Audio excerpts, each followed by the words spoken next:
बंधु आचार्य चाणक्य मतरे जो मनीष पाखरे दुष्टा स्वभावर भार्य थाए सठ मित्र थाए और मुहे मुहे जवाब देउथिबा चाकर थाए तथा जो मनीष साप थिबा घरे बास करुथाए सेही मनीष सर्वदा मृत्युसम जंत्रणा भोग करिथाए।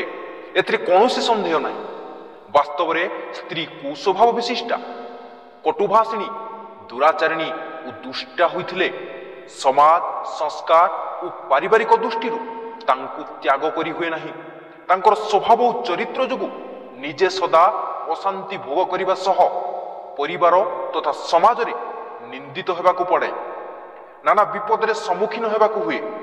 सेहीपरि बंधु बांधव और मित्र जदि असत होइथांती तेबे सेमानक सह संपर्क रखिबाकु लोके बाध्य होंती।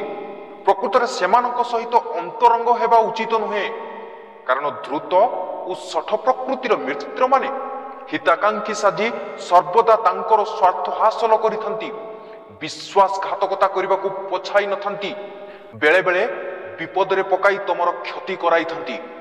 ठीक सेहीपरि घरुई चाकर को नियुक्त करबा पूर्व सेमानक विषय सठिक भाव में जानिबा उचित। सेमानक सहित अंतरंग न होई सेमानक ठारू दूरत्व बजाय रखी सेमानक प्रति सावधान रहिबा उचित। चाकर को समस्त सुविधा सुযোগ देवा सत्वे सेमाने आदेश अमान्य करी मुहे मुहे जवाब दे चुरी करी मिथ्या कही कार्य रे अवहेला करंती।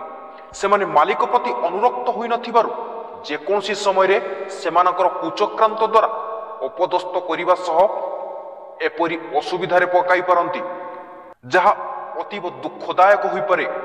मने रख, चाकर केते विश्वासी ताहा कालक्रमे जना जाए।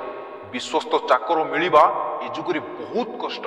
सेहीपरि जेउठारे साप आदि जीवजंत्र उपद्रव थाए सेठारे बास कले जे कोनोसी समय रे प्राणहानिर आशंका थाए। सेमानक उपद्रवरु रक्षा पाइबा पई सदा सावधान हेबा सह समस्त प्रकारर प्रतिषेधकर बंदोबस्त नित्यांत आवश्यक। मने रख बंधु, साप को आघात न कले से दंशन करे नहीं। जदि दैवातवशत दंशन करे ताहले मृत्यु होई पारे, किंतु दुष्ट प्रकृतिर पत्नी सठ मित्र और अविश्वासी चाकर केतेबेले और किपरि भाबरे विपद रे पकाइबे ताहा जानि हेबो नाही। तेणु सेमाने अहरह दारुण दुख दियंती। एमानक ठारू सबुबेले सावधान रहिबा उचित। जय जगन्नाथ बंधु, जदि भिडियोटी भल लगे ताहले चैनलटी को लाइक करिवे, शेयर करिवे और सब्सक्राइब करिवे।